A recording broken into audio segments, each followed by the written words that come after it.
और इससे सवाल भी उठता है कि कितनी भी कोशिश कर लें ये लोग, मुझे लगता है अभी से लेके अगले 7-8 साल तक बाबर हुँ। के आगे देख भी नहीं सकते ये लोग, चांस ही नहीं है। क्या पाकिस्तान क्रिकेट बोर्ड अभी जो सूरत है उनकी, हुँ। बाबर को रिप्लेस करके पूरा इंटरनेशनल सिनेरियो से एक नया लीडर खड़ा कर दे और बाबर की हैसियत टीम में बतौर बैटर के केवल रह जाए, ऐसा सिनेरियो बनता हुआ तो मुझे पॉसिबल होता हुआ नहीं दिख रहा है, क्योंकि पाकिस्तान के पास उस लेवल का प्लेयर केवल देखिए क्रिकेटर का खेल केवल क्रिकेट पे जो खेलता है वही नहीं, उसका जो एक ऑरा बना है, जो उसकी फैन फॉलोइंग है, हुँ। वर्ल्ड वाइड केवल पाकिस्तान की बात नहीं कर रहा हूँ, वर्ल्ड वाइड। बिल्कुल।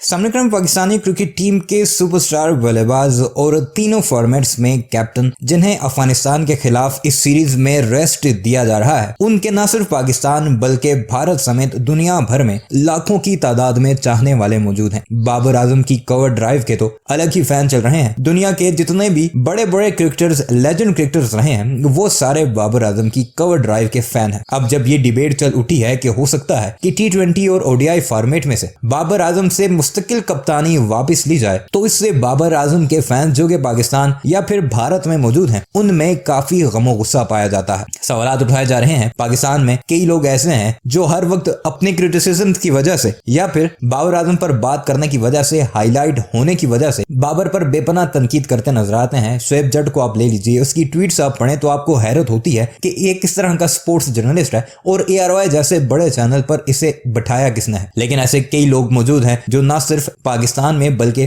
भारत में बैठकर ना सिर्फ बाबर आजम को सपोर्ट करते नजर आते हैं, बल्कि ये सवाल पूछते नजर आ रहे हैं कि आपके पास इसके अलावा का कोई ऑप्शन है क्या, और अगर ऑप्शन नहीं है तो फिर आप किस तरह बाबर आजम को ODI और T20 की कैप्टेंसी देने की बात कर रहे हैं। मोहम्मद रिजवान, अभी उनका इतना ज्यादा टाइम नहीं हुआ, इतना एक्सपोजर नहीं। शाहिन शाह अफरीदी इंजरी से अभी अभी वापस आए हैं, और शादाब खान जिनकी अपनी परफॉर्मेंस बॉलिंग के लिहाज से इतनी अच्छी नहीं, ये किस तरह पूरी टीम को एंकर कर सकते हैं। यही सवाल काफी गुस्से में अब भारत के सहाफी भी पूछना शुरू हो चुके हैं, और उन्हीं की जुबानी आपको सुनाते हैं कि अगर पाकिस्तान बाबर आजम को रिप्लेस करता है तो उसका कितना नुकसान पाकिस्तान को पहुंचेगा। तगड़ी टीम है, तगड़ी टीम है, क्योंकि यंगस्टर्स का है तो खूब मार धाड़ एक्शन से भरपूर होना भी चाहिए। हालांकि शारजाह में आई थिंक मुकाबला है, अगर मैं गलत नहीं तो शायद शारजाह में मुकाबला खेला जाएगा। हाँ हाँ, देखिए बहुत यंग टीम है, बहुत ही ज्यादा यंग टीम है, और जिन लोगों को हम लोग देखना चाह रहे थे इस टीम में, उन्हीं को ही मौका मिला है। एहसानुल्लाह, सैम अयूब है, हजीबुल्लाह को भी रिजर्व में रखा गया है। और सबसे बड़ी बात ये हुई है कि कराची की मीडिया माफिया को बहुत जबरदस्त झटका लगा है। शादाब खान कप्तानी कर रहे हैं, इनकी चाल ये थी कि शाहीन करे, वो शाहीन को भी रेस्ट दे दिया गया। तो कई लोग ये बोल रहे थे कि रात में ही नजम सेठी ने स्क्रिप्ट बदल के रख दिया एकदम से, और सुबह देखा तो भैया जब अनाउंस किया है तो सब कोई चौंक गए। एकदम 440 वोल्ट का ना जबरदस्त झटका लगा है। तो बहुत तगड़ी टीम है, और अफगानिस्तान की टीम भी बहुत ज्यादा तगड़ी है, और मेरे ख्याल से रिजल्ट जो है एक तरफा नहीं होने वाला है। आप 3-0 से सफाया नहीं कर पाओगे अफगानिस्तान को। मेरा ख्याल से हो सकता है कि अफगानिस्तान भी पटखनी दे दे, या फिर पाकिस्तान को जीत के लिए जो है कड़ी मशक्कत भी करनी पड़ी। लेकिन प्लेयर्स टू वॉच आउट में सैम अयूब रहेंगे, एहसानुल्लाह जिनको कह रहे थे कि 150 प्लस किलोमीटर प्रति घंटे की रफ्तार से गेंदबाजी कर रहे हैं, ऐसा है वैसा, उनको भी, उन पर भी निगाहें होंगी कि वो जो PSL में उन्होंने कारनामा किया, क्या वो नेशनल टीम में जो मौका मिलेगा उसको वो दोहरा पाते हैं नहीं। सैम अयूब के अलावा हजीबुल्लाह हालांकि रिजर्व में ही रहेंगे। बाद बाकी तैयब ताहिर भी एक अच्छा नाम है, कराची किंग्स के लिए खेलते हैं, लेकिन डोमेस्टिक में बहुत अच्छा परफॉर्म किया बीते 1-2 सालों में इन्होंने, और उनको भी मौका मिला है। तो 3 ही T20 मैच है। इमाद वसीम का भी नाम है, लेकिन मेरे ख्याल से यंगस्टर तो है ही नहीं, 36 साल के हो गए हैं। लेकिन सैम अयूब और मोहम्मद हारिस, 2, एक ईसानुल्लाह 3, इन 3 प्लेयर को मैं देखना चाहूंगा। बिल्कुल, टीम यंग टीम है और बहुत ही अच्छी टीम है, लेकिन एक बात है अविनाश की, पिछले 2 साल से हम लोग without Babar, without Rizwan Pakistan team देखे ही नहीं है, और ये करीब 2 साल के बाद ऐसा होगा। दोनों नहीं है, शाहीन भी नहीं है। खबर तो ये भी आई थी कि PCB वाले शाहीन को ही बना रहे थे, लेकिन शाहीन, बाबर और रिजवान की एक अच्छी तिकड़ी, यूनाइटेड तिकड़ी भी पाकिस्तानी टीम अच्छा कर रही है, क्योंकि इसका जो कोर लीडरशिप इसकी है ये यूनाइटेड है, और कोर लीडरशिप यही 3 प्लेयर है, बाबर, रिजवान, शाहीन। बाकी सारे और भी स्टार है, मैं ये नहीं कहूंगा कि स्टार नहीं है, लेकिन इन तीनों का जो रुतबा है वो बाबर के इर्द गिर्द बहुत तगड़ा है। शाहीन हट गए और उन्होंने सुझाव दिया कि आप शादाब को बना के ले लो। तो ये इस तरह की जो अगर पॉलिटिक्स अगर कहीं थी भी टीम में डिवाइड करने की, तो वो तो होती हुई नजर नहीं आ रही। नहीं, खत्म कर दिया ना। शाहीन बहुत समझदार लड़का है, बहुत ही समझदार। उन्होंने जो कंट्रोवर्सी इससे पहले पैदा होता वो खत्म ही उन्होंने कर डाला है। और लॉजिकली देखे विक्रम भाई, तो कप्तान बनना इन्हीं को चाहिए था, क्या कहता है शादाब खान को, लॉजिकली। तो मेरा ख्याल से सही डिसीजन है। हाँ नहीं, मैं वही कह रहा था कि लॉजिकली जो है शादाब खान को ही बनना चाहिए था और उनको ही बनाया गया है। कुछ माफिया लोग ये भी कह रहे थे कि भैया आप इमाद वसीम को कप्तान बनाओ, इमाद वसीम को कप्तान बनाओ। ये लोग चाह रहे थे कि बाबर आजम को हटा के इमाद वसीम को कप्तान बनाया जाए, और मुझे ये लॉजिक बिल्कुल भी समझ में नहीं आया। इमाद वसीम किस लिए भाई? उन्होंने ट्रॉफी उनके अंडर में 2020 में, पीएसएल 2020 में कराची किंग्स ने जीता था, और किसकी कप्तानी में? इमाद वसीम की कप्तानी में। लेकिन प्रदर्शन किसका ज्यादा था?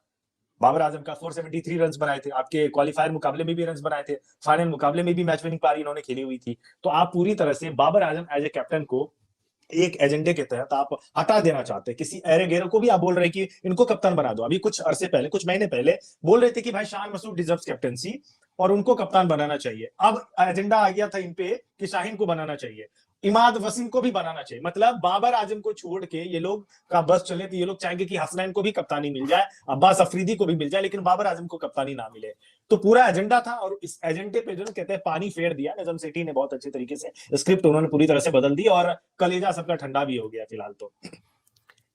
और इससे सवाल भी उठता है कितनी भी कोशिश कर लें ये लोग, मुझे लगता है अभी से लेके अगले 7-8 साल तक बाबर के आगे देख भी नहीं सकते ये लोग, चांस ही नहीं है। क्या पाकिस्तान क्रिकेट बोर्ड अभी जो सूरत है उनकी, बाबर को रिप्लेस करके पूरा इंटरनेशनल सिनेरियो से एक नया लीडर खड़ा कर दे और बाबर की हैसियत टीम में बतौर बैटर के केवल रह जाए, ऐसा सिनेरियो बनता हुआ तो मुझे पॉसिबल होता हुआ नहीं दिख रहा है। क्योंकि पाकिस्तान के पास उस लेवल का प्लेयर, केवल देखिए क्रिकेटर का खेल केवल क्रिकेट पे जो खेलता है वही नहीं, उसका जो एक ऑरा बना है, जो उसकी फैन फॉलोइंग है वर्ल्ड वाइड, केवल पाकिस्तान की बात नहीं कर रहा हूँ, वर्ल्ड वाइड। बिल्कुल, ये पाकिस्तान अभी बतौर मुल्क कैसा परफॉर्म कर रहा है हम सब देख रहे हैं। It's in a mess. तो इस मेस में भी अगर मैं देखता हूँ एक एज एन आउटसाइडर कि उसमें बाबर आजम एक यूनिक, मतलब एक पॉजिटिविटी के तौर पे निकल के सामने आते हैं, वो कुछ दे सकते हैं इस टीम को, दे भी रहे हैं। आपको लगता है कि किसी भी सूरत हाल में पाकिस्तान क्रिकेट बोर्ड के पास बाबर को रिप्लेस करने की हैसियत है इस समय?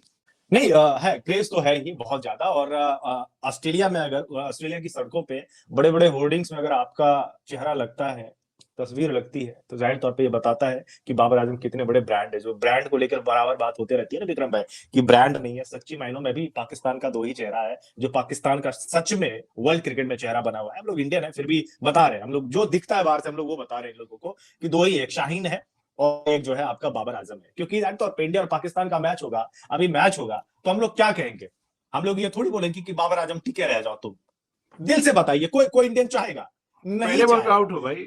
हाँ, पहले बॉल पे आउट हो, आप ये चाहोगे क्योंकि आपको पता है वो खिलाड़ी कैसा है। बाबर आजम की जहां तक बात है, क्या वो चाह रहे थे कि वो सीरीज खेलने जाए अफगानिस्तान? हालांकि मुझे इस बारे में कोई जानकारी नहीं है इंडिया में। नहीं, मुझे जानकारी मिली थी, मैं कुछ दिन पहले एक शो पर भी गया हुआ था, तो वो खेलना चाह रहे थे, पूरी तरह से खेलना चाह रहे थे। और खबर ये आई थी कि उनको सिर्फ ये बताने के लिए कॉल किया गया था कि हम आपको ड्रॉप कर रहे हैं, मतलब सॉरी, आराम दे रहे हैं, रेस्ट दे रहे हैं। ड्रॉप और रेस्ट में फर्क होता है, आजकल तो रेस्ट दे रहे सिनोनिम है, सिनोनिम। हाँ।